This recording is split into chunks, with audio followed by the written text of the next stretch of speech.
জানবো যে মহিলাদেরকে কষ্ট দিলে, তাদেরকে আঘাত করলে কি ঘটে। হযরত আলী রাদিয়াল্লাহু তাআলা আনহুর কাছে এক ব্যক্তি আসলেন এবং তার দুই হাত রেখে একত্রিত করে বলতে লাগলেন, ইয়া আলী, আমার বিবি আমার ঘরের ঠিকঠাক মতো দেখাশোনা করে না, সে আমার কোনো কাপড় পরিষ্কার করে দেয় না এবং সে ঘরের জিনিসপত্র ঠিকঠাক মতো গুছিয়ে রাখে না। তাহলে কি তার সাথে আমি রাগ করব না? তাকে কিছু মারপিট করা উচিত না? এতটুকু বলার সঙ্গে সঙ্গে হযরত আলী রাদিয়াল্লাহু তাআলা আনহু বললেন, কে বলেছে তোমার বিবির উপর তোমার ঘরের কাজ করা ওয়াজিব রয়েছে? মনে রাখবে, ইসলামে মহিলাদের সম্মানকে যতটা উঁচুতে রাখা হয়েছে ততটা সম্মান অন্য কোনো মাযহাব দিতে পারেনি।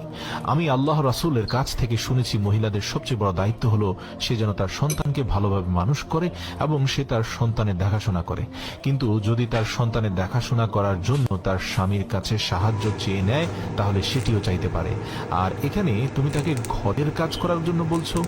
যদি মহিলারা তার নিজের খুশিতে ঘরের কাজ করে থাকে, সেটি তার দয়া, সেটি তার জন্য বাড়তি কাজ, আর সেটার জন্য তুমি শুকরিয়া আদায় করতে থাকো এবং তার প্রশংসা করো।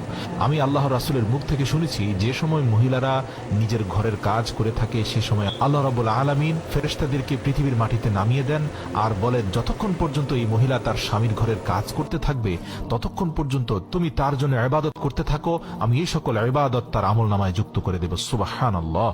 আর সেজন্য যদি কোনো মহিলা তার নিজের স্বামীর ঘরকে নিজের ঘরের মতো আগলিয়ে রাখে, জানবো যে মহিলাদের